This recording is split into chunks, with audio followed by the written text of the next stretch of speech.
NEET का नाम तो आपने सुना ही होगा। नीट का मतलब आपको तो बस पता होगा कि national eligibility cum entrance test. और ये नीट अपने पेपर लीक की वजह से पिछले कुछ समय से खबरों में ज्यादा है। लेकिन अगर मैं आपसे कहूं कि देश में एक साजिश के तहत पूरे युवा पीढ़ी को ही नीट जनरेशन बनाया जा रहा है, तो आप क्या कहेंगे? चौंक गया ना? नीट जनरेशन का फुल फॉर्म है नो एजुकेशन, एम्प्लॉयमेंट और ट्रेनिंग जनरेशन। भारत में करोड़ों युवा ऐसे हैं जो पढ़ नहीं रहे, काम नहीं कर रहे, ट्रेनिंग नहीं ले रहे। इन्हें नीट जनरेशन कहा जा सकता है।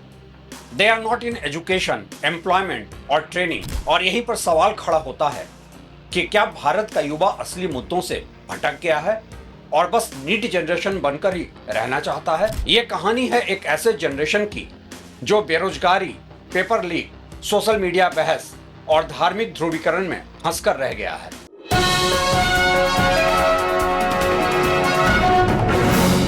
रवि सिन्हा अनसेंसर्ड के अनसेंसर्ड विश्लेषण में स्वागत है आपका।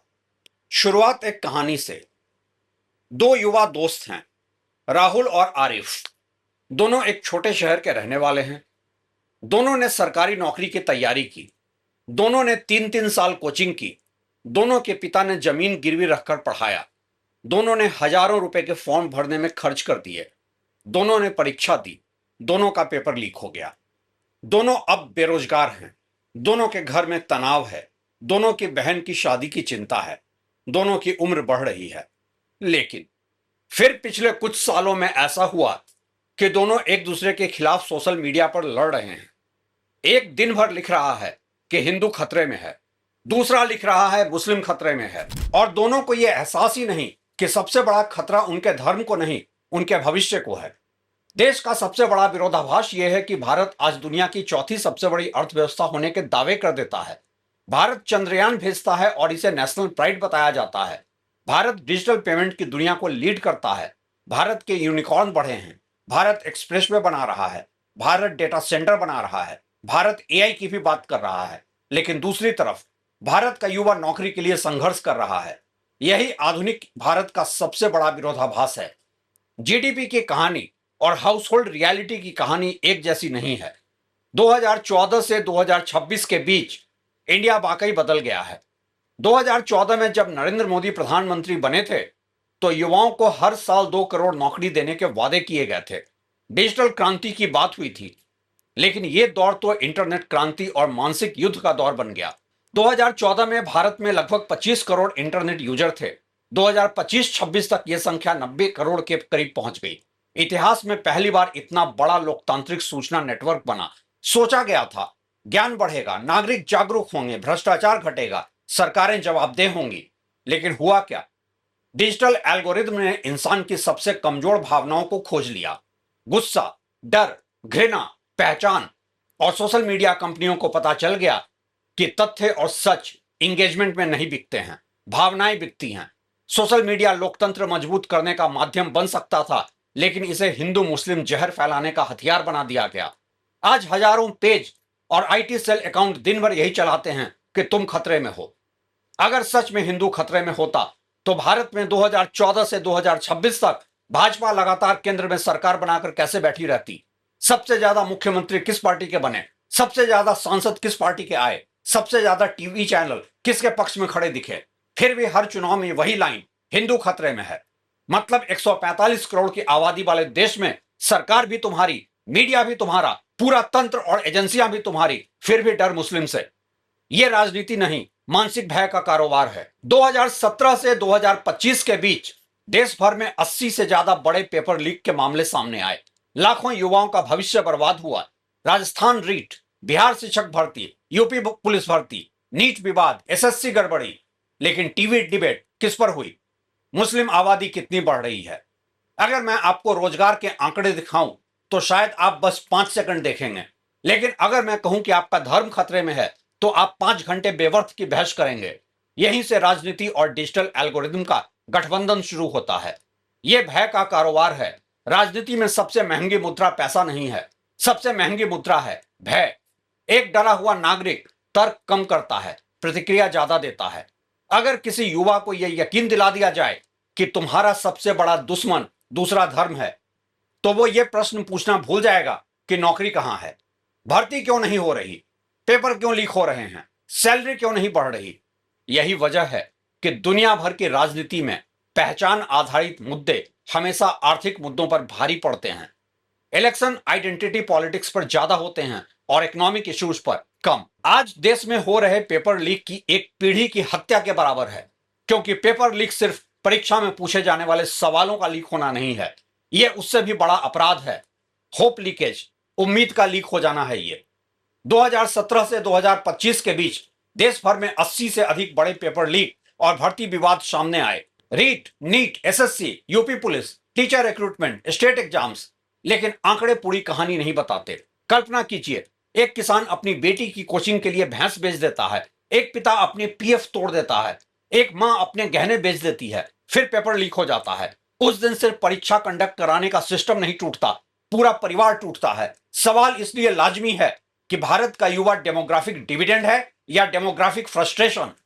भारत की लगभग 65% आबादी 35 वर्ष से कम उम्र की है। यह दुनिया का सबसे बड़ा डेमोग्राफिक एडवांटेज है। लेकिन इतिहास हमें एक बात और सिखाता है, युवा आबादी अपने आप परिवार और देश के लिए संपत्ति नहीं बनती है। अगर नौकरी मिले तो यह डेमोग्राफिक डिविडेंड है, अगर नौकरी न मिले तो यह डेमोग्राफिक फ्रस्ट्रेशन है। चीन ने युवा आबादी को फैक्ट्री में लगाया, दक्षिण कोरिया ने टेक्नोलॉजी में लगाया, जर्मनी ने इंडस्ट्री में लगाया। भारत क्या कर रहा है, यही सबसे बड़ा प्रश्न है, और इस प्रश्न को पूछने को देशद्रोह बताया जा रहा है। आज छात्र राजनीति की जगह धार्मिक ध्रुवीकरण ने ले ली है। अब युवा डिबेट नहीं करता, सिर्फ गाली देता है। भाजपा की राजनीति का सबसे बड़ा मॉडल क्या है? युवा को इतना भावुक कर दो कि वो आर्थिक सवाल पूछना भूल जाए। पेट्रोल 100 रुपए पार, गैस सिलेंडर 1000 रुपए के आसपास, डिग्री महंगी, कोचिंग महंगी, भर्ती अटकी हुई। लेकिन चर्चा क्या? उसने मंदिर पर क्या बोला, उसने अल्लाह क्यों कहा, उसने जय श्री राम क्यों नहीं कहा। छात्र राजनीति का पतन इसी से जुड़ी हुई कड़ी है। 1950 से 1990 तक भारत के विश्वविद्यालय राजनीतिक प्रयोगशाला थे। Patna university, Allahabad university, JNU, Delhi university, यहीं से निकलकर छात्र मुख्यमंत्री बने, प्रधानमंत्री बने, सांसद बने, विचारक बने। क्यों? क्योंकि छात्र बहस करते थे, तर्क वितर्क होता था। और आज बहस और तर्क कम, ब्रांडेड राजनीतिक निष्ठा ज्यादा, ज्ञान कम, नारा ज्यादा, तथ्य कम, व्हाट्सएप फॉरवर्ड ज्यादा। बेरोजगारी राजनीति क्यों नहीं बनती है इस देश में? यह सबसे बड़ा महत्वपूर्ण सवाल है, क्योंकि रोजगार एक जटिल मुद्दा है, उसके समाधान कठिन है। फैक्ट्री लगानी पड़ती है, शिक्षा सुधारनी पड़ती है, न्याय व्यवस्था सुधारनी पड़ती है, भूमि सुधार करनी पड़ती है, उद्योग नीति बतानी पड़ती है। लेकिन धार्मिक मुद्दे आसान हैं। एक भाषण, एक बयान, एक विवाद, एक हैशटैग और पूरा देश बहस में लग जाता है। 2016 की नोटबंदी में करोड़ों छोटे रोजगार खत्म हुए। 2020 लॉकडाउन में लगभग 12 करोड़ लोगों की नौकरी गई। सबसे ज्यादा मार युवाओं पर पड़ी। लेकिन उसी दौर में टीवी चैनलों पर तबलीगी जमात और हिंदू मुस्लिम बहस लगातार चलाई गई। बेरोजगारी पीछे धकेल दी गई। एक राष्ट्रीय आपदा के समय भी सार्वजनिक विमर्श का बड़ा हिस्सा पहचान आधारित विवादों में उलझा रहा। यह हिंदू और मुसलमान की साझा त्रासदी है। यह समझना बहुत जरूरी है। गरीब हिंदू का दुश्मन गरीब मुस्लिम नहीं है, गरीब मुस्लिम का दुश्मन गरीब हिंदू नहीं है। दोनों का साझा दुश्मन है, कॉमन एनिमी। बेरोजगारी, खराब शिक्षा, भ्रष्ट भर्ती व्यवस्था, कम आय, महंगाई। लेकिन अगर दोनों को एक दूसरे से लड़वा दिया जाए तो असली सवाल कभी पूछे ही नहीं जाएंगे। सबसे खतरनाक बात जानते हो क्या है देश में? इस देश की सियासत ने हिंदू युवा को यह यकीन दिला दिया कि उसका सबसे बड़ा दुश्मन बेरोजगारी नहीं बल्कि मुस्लिम पड़ोसी है। जिस मुस्लिम की खुद की औसत आय कम है, जिस मुस्लिम समुदाय की शिक्षा राष्ट्रीय औसत से नीचे है, जिस मुस्लिम युवा में बेरोजगारी भारी है, उसी गरीब को दुश्मन बनाकर असली सवालों से ध्यान हटाया गया। यानी दो बेरोजगार लड़कों को आपस में लड़वा दो और फिर दोनों की जेब खाली रखो, सत्ता सुरक्षित रहेगी। 2026 की हालत यह है कि भारत का युवा इतिहास की लड़ाइयां ज्यादा लड़ रहा है, भविष्य की कम। उसे 400 साल पुराना मस्जिद याद है, लेकिन 4 साल से रुकी हुई भर्ती याद नहीं है। उसे बाबर याद है, लेकिन अपना एग्जाम डेट नहीं। यह सिर्फ राजनीतिक रणनीति नहीं है, यह पूरी पीढ़ी की बौद्धिक बर्बादी है।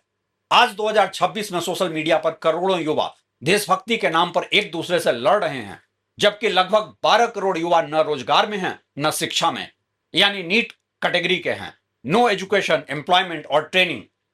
भारत में करोड़ों युवा ऐसे हैं जो पढ़ नहीं रहे हैं, काम नहीं कर रहे, ट्रेनिंग नहीं ले रहे, और यह सिर्फ आर्थिक समस्या नहीं है, यह सामाजिक विस्फोट का संभावित स्रोत है, क्योंकि खाली दिमाग हमेशा अवसर नहीं खोजता, कई बार पहचान की राजनीति खोजता है। अगर भाजपा सच में युवाओं की पार्टी होती तो हर महीने रोजगार पर प्रेस कॉन्फ्रेंस करती, हर साल भर्ती कैलेंडर जारी करती, हर जिले में लाइब्रेरी बनाती, हर विश्वविद्यालय में छात्र संघ चुनाव करवाती, हर पेपर लीक पर मंत्री हटाती।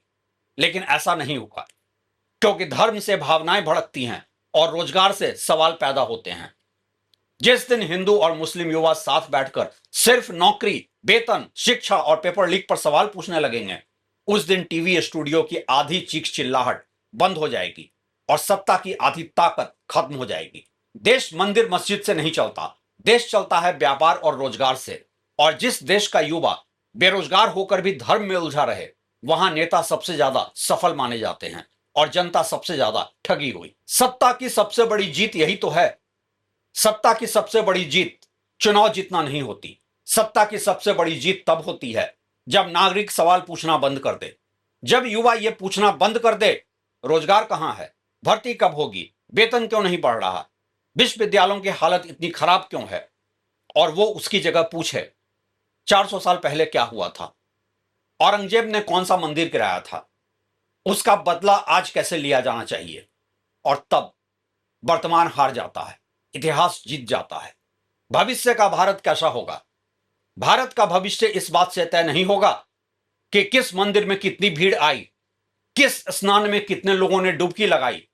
भारत का भविष्य तय होगा इस बात से कि कितनी नौकरियां बनी, कितने स्टार्टअप टिके, कितनी फैक्ट्रियां लगी, कितनी भर्ती समय पर हुई, कितने युवा स्किल्ड हुए।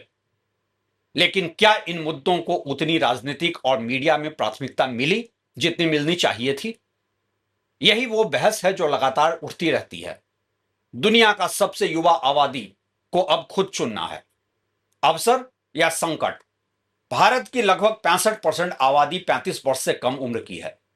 यह दुनिया का सबसे बड़ा डेमोग्राफिक एडवांटेज हो सकता है, लेकिन डेमोग्राफिक एडवांटेज अपने आप आर्थिक शक्ति नहीं बनता। युवा आबादी तभी परिवार और देश की संपत्ति बनती है जब शिक्षा अच्छी हो, रोजगार उपलब्ध हो, उत्पादकता बढ़े, उद्योग निवेश करें। अन्यथा वही आबादी सामाजिक असंतोष का कारण भी बन सकती है। अब एक अंतिम सवाल, जिस राहुल और आरिफ की कहानी मैंने शुरू में सुनाई थी, वो जब 40 साल के होंगे तो क्या उन्हें याद रहेगा कि उन्होंने 2026 में ट्विटर पर किससे लड़ाई की थी? क्या सोशल मीडिया पर अपनी भड़ास निकाल देने से और दूसरे धर्म को गाली दे देने से वो किसी मुकाम तक पहुंच जाएंगे? नहीं, उन्हें याद भी नहीं रहेगा। लेकिन जिंदगी की वास्तविक सच जो है वो सामने होगी। नौकरी मिली या नहीं, घर खरीदा या नहीं, बच्चों को अच्छी शिक्षा दे पाए या नहीं, माता पिता का इलाज करा पाए थे या नहीं। और यही लोकतंत्र का सबसे बड़ा सच है। देश मंदिर और मस्जिद से भावनात्मक रूप से जुड़ सकता है, लेकिन देश चलता है रोजगार, शिक्षा, आय और अवसरों से। जिस दिन भारत का युवा धर्म से ऊपर उठकर रोजगार, भर्ती, वेतन, शिक्षा और भविष्य पर एक साथ सवाल पूछना शुरू करेगा, उसी दिन भारत की राजनीति भी बदलनी शुरू होगी। और शायद उसी दिन भारत अपने सबसे बड़ी ताकत, अपने युवा का सही उपयोग कर पाएगा। लेकिन उसके लिए युवाओं को पहले अपनी प्रायोरिटी तो तय करनी ही पड़ेगी। एक स्वतंत्र मीडिया के तौर पर हमारी प्रायोरिटी तो हमेशा ही रहेगी ऐसी जन सरोकारों वाले मुद्दे का अनसेंसर्ड विश्लेषण। शुक्रिया।